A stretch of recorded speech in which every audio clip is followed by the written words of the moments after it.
ધાંગધ્રા વૃંદાવન સોસાયટીમાં જીવંત વીજ વાયર પડતા એક બાળકીને શોર્ટ લાગતા મોત. ધાંગધ્રા હળવદ રોડ સ્થિત વૃંદાવન સોસાયટીમાં જીવતો વીજ વાયર પડતા એક બાળકી ધ્યાના સોમપુરાનું ઘટના સ્થળે જ મોત નીપજ્યું, જ્યારે બીજી બાળકી પ્રિયા ભાર્ગવભાઈ દવેને તત્કાલ હોસ્પિટલ દાખલ કરવાની નોબત આવી. ઘટનાના પગલે ધાંગધ્રા આખું શોકમય બન્યું હતું.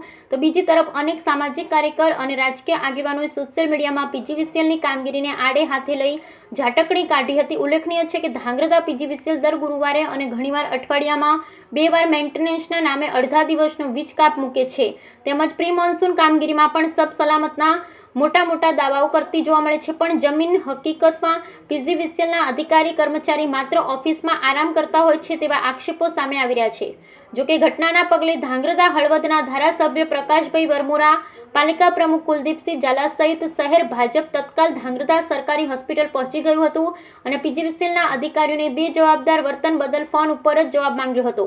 જોકે પીજીવીસીએલના અધિકારી ઘટનાની જાણ થતાં પ્રથમ વૃંદાવન સોસાયટી, ત્યારબાદ સરકારી હોસ્પિટલ પહોંચ્યા હતા. આ તકે રાજકીય અને સામાજિક આગેવાનો હોસ્પિટલ પહોંચી બાળકીના પરિવારને સાંત્વના આપતે નજરે ચડ્યા હતા, જ્યારે બીજી તરફ બાળકીનો પરિવાર પોતાની દીકરીના મોત બદલ ઉચિત ન્યાય માંગે કરતા જોવા મળ્યા હતા. Bureau report Hitesh Rajpara, Dhrangadhra. મારું નામ Chandresh Kumar Roy, as a social worker. આજ રોજ ધાંગધ્રાના હળવદ ઉપર ખૂબ જ કરુણ ઘટના ઘટેલી. 3 નાની બાળકીઓ 10-12 વર્ષની જે પાણીપુરી ખાતી હતી અને ઉપરથી વીજના તાર અચાનક તૂટી પડ્યા એમની ઉપર.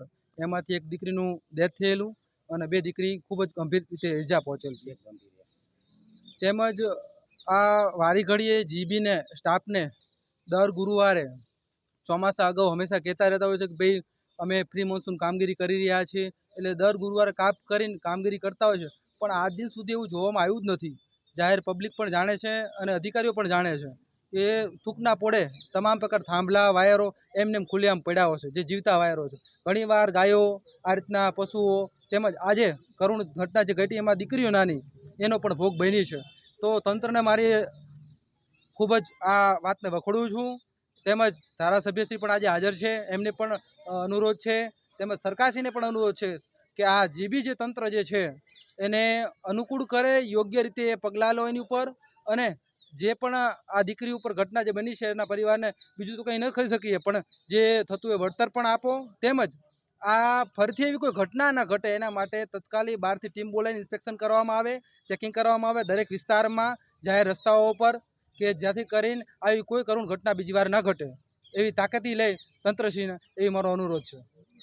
નામ ધવલ જાની છે. હું ધાંગધ્રાની અંદર ઘણા વર્ષોથી રહું છું અને આ ધાંગધ્રાની અંદર દર ગુરુવારે આ જીબી વાળા પાવરનો કાપ કરે છે અને રિપેરિંગના બાને આપણે સવારથી બપોર લગીના કાપ કરી અને આ જીબી વાળા કોઈ પણ પ્રકારનો તંત્રમાં ધ્યાન દેતા નથી, જેના કારણે અમારે શેરીની નાની એવી દીકરીનો જીવ ગુમાવ્યો છે.